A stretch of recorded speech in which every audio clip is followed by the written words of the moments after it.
Good morning. Thank you for joining me today for today's Bible reading portion. Today we're going to be returning to Exodus for special readings in the coming days also for Pesach. Exodus chapter 33, verses 12 through 16 in the Torah, in the prophets Isaiah chapters 34 and 35, and in the writings Proverbs 25 and the Apostles Acts chapter 24. Beginning in Exodus chapter 33, verse 12. And Moses said unto the Lord, See, thou sayest unto me, Bring up this people, and thou hast not let me know whom thou wilt send with me. Yet thou hast said, I know thee by name, and thou hast also found grace in my sight. Now therefore I pray thee, if I have found grace in thy sight, shew me now thy way, that I may know thee, that I may find grace in thy sight, and consider that this nation is thy people. And he said, My presence shall go with thee, and I will give thee rest. And he said unto him, If thy presence go not with me, carry us not up hence. For wherein shall it be known here that I and thy people have found grace in thy sight? Is it not in that thou goest with us? So shall we be separated, I and thy people, from all the people that are upon the face of the earth. Isaiah chapters 34 and 35. Come near, ye nations, to hear, and hearken, ye people. Let the earth hear, and all that is therein, the world and all things that come forth of it. For the indignation of the Lord is upon all nations, and his fury upon all their armies. He hath utterly destroyed them, he hath delivered them to the slaughter. Their slain also shall be cast out, and their stink shall come up out of their carcasses, and the mountains shall be melted with their blood. And all the host of heaven shall be dissolved, and the heavens shall be rolled together as a scroll, and all their hosts shall fall down, as the leaf falleth off the vine, and as a falling fig from the fig tree. For my sword shall be bathed in heaven. Behold, it shall come down upon Idumea, and upon the people of my curse to judgment. The sword of the Lord is filled with blood. It is made fat with fatness, and with the blood of lambs and goats, and the fat of the kidneys of rams. For the Lord hath a sacrifice in Bozrah, and a great slaughter in the land of Idumea. And the unicorns shall come down with them, and the bullocks and with the bulls, and their land shall be soaked with blood, and their dust made fat with fatness. For it is the day of the Lord's vengeance, and the year of recompenses for the controversy of Zion. And the streams thereof shall be turned into pitch, and the dust thereof into brimstone, and the land thereof shall become burning pitch. It shall not be quenched night nor day, the smoke thereof shall go up forever. From generation to generation it shall lie waste, none shall pass through it forever and ever.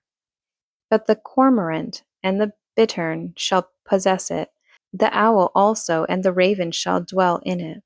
And he shall stretch out upon it the line of confusion and the stones of emptiness. They shall call the nobles thereof to the kingdom, but none shall be there, and all her princes shall be nothing. The thorns shall come up in her palaces, nettles and brambles in the fortress thereof, and it shall be an habitation of dragons, and a court for owls. The wild beasts of the desert shall also meet with the wild beasts of the island, and the satyr shall cry to his fellow. The screech owl also shall rest there, and find for herself a place of rest. There shall the great owl make her nest, and lay and hatch, and gather under her shadow. There shall the vultures also be gathered, every one with her mate.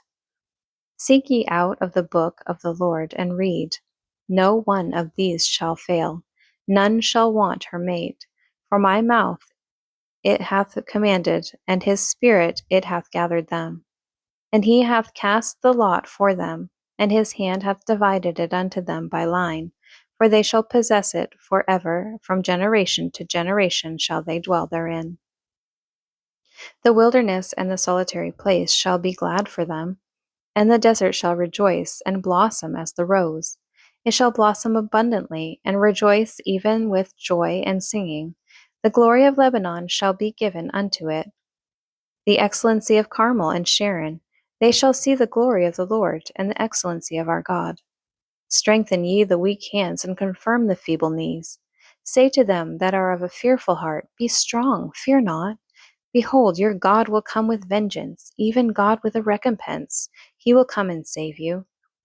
Then the eyes of the blind shall be opened, and the ears of the deaf shall be unstopped. Then shall the lame man leap as an hart, and the tongue of the dumb sing. For in the wilderness shall waters break out, and streams in the desert. And the parched ground shall become a pool, and the thirsty land springs of water. In the habitation of dragons, where each lay, shall be grass with reeds and rushes. And an highway shall be there, and a way, and it shall be called the way of holiness. The unclean shall not pass over it, but it shall be for those, the wayfaring men. Though fools shall not err therein. No lion shall be there, nor any ravenous beast shall go up thereon. It shall not be found there, but the redeemed shall walk there.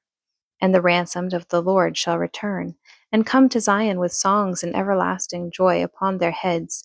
They shall obtain joy and gladness, and sorrow and sighing shall flee away. Proverbs chapter 25. These are also Proverbs of Solomon, which the men of Hezekiah king of Judah copied out. It is the glory of God to conceal a thing, but the honor of kings is to search out a matter. The heaven for height, and the earth for depth, and the heart of kings is unsearchable. Take away the dross from the silver, and there shall come forth a vessel for the finer. Take away the wicked from before the king, and his throne shall be established in righteousness. Put not forth thyself in the presence of the king, and stand not in the place of great men.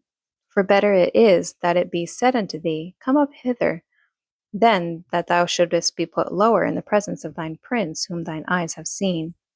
Go not forth hastily to strive, lest thou know not what to do in the end thereof, when thy neighbor hath put thee to shame. Debate thy cause with thy neighbor himself, and discover not a secret to another, lest he that heareth it put thee to shame, and thine infamy turn not away. A word fitly spoken is like apples of gold and pictures of silver. As an earring of gold and an ornament of fine gold, so is a wise reprover upon an obedient ear. As the cold of snow in the time of harvest, so is a faithful messenger to them that send him, for he refresheth the soul of his masters. Whoso boasteth himself of a false gift is like clouds and wind without rain. By long forbearing is a prince persuaded, and a soft tongue breaketh the bone. Hast thou found honey? Eat so much as is sufficient for thee, lest thou be filled therewith and vomit it. Withdraw thy foot from thy neighbor's house, lest he be weary of thee, and so hate thee. A man that beareth false witness against his neighbor is a maul, and a sword, and a sharp arrow. Confidence is an unfaithful man in time of trouble is like a broken tooth, and a foot out of joint. As he that taketh away a garment is cold weather, and as vinegar upon nitre, so is he that singeth songs to an heavy heart. If thine enemy be hungry, give him bread to eat, and if he be thirsty, give him water to drink. For thou shalt heap coals of fire upon his head, and the Lord shall reward thee. The north wind driveth away rain, so doth an angry countenance a backbiting tongue. It is better to dwell in the corner of the housetop than with a brawling woman and in a wide house. As cold waters to a thirsty soul, so is good news from a far country. A righteous man falleth down before the wicked, is as a troubled fountain and a corrupt spring. It is not good to eat much honey, so for men to search their own glory is not glory. He that hath no rule over his own spirit is like a city that is broken down and without walls. Acts chapter 24.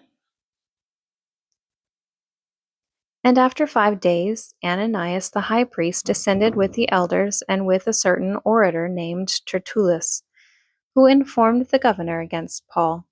And when he was called forth, Tertullus began to accuse him, saying, Seeing that by thee we enjoy great quietness, and that very worthy deeds are done unto this nation by thy providence, We accept it always, and in all places, most noble Felix, with all thankfulness. Notwithstanding that I be not further tedious unto thee, I pray thee that thou wouldest hear us of thy clemency a few words. For we have found this man a pestilent fellow, and a mover of sedition among all the Jews throughout the world, and a ringleader of the sect of the Nazarenes, who also hath gone about to profane the temple, whom we took and would have judged according to our law.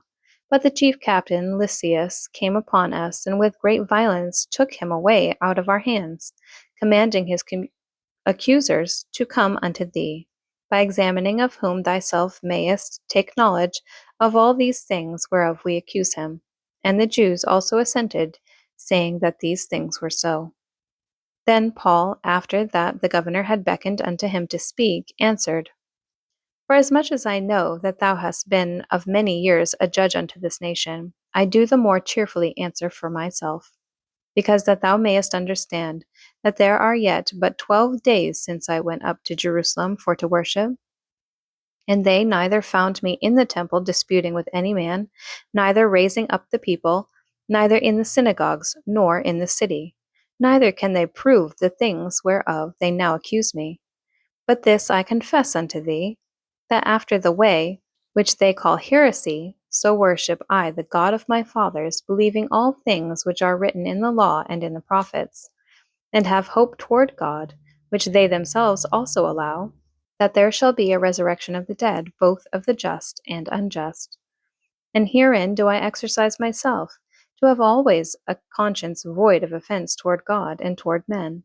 Now after many years I came to bring alms to my nation and offerings, whereupon certain Jews from Asia found me purified in the temple, neither with multitude nor with tumult, who ought to have been here before thee, and object if they had aught against me, or else lest these same here say, if they have found any evil doing in me while I stood before the council, except it be for this one voice, that I cried standing among them, touching the resurrection of the dead, I am called into question by you this day. And when Felix heard these things, having more perfect knowledge of that way, he deferred them, and said, When Lysias the chief captain shall come down, I will know the uttermost of your matter.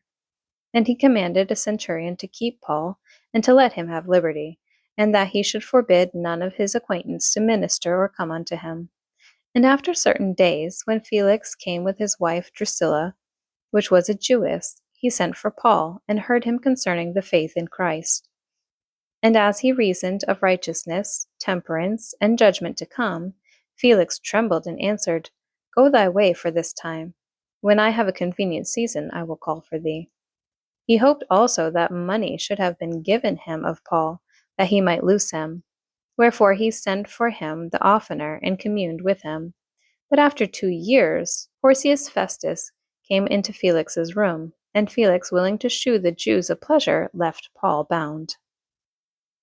Thank you for joining me today for today's Bible reading portion. I pray that God blesses it and blesses you.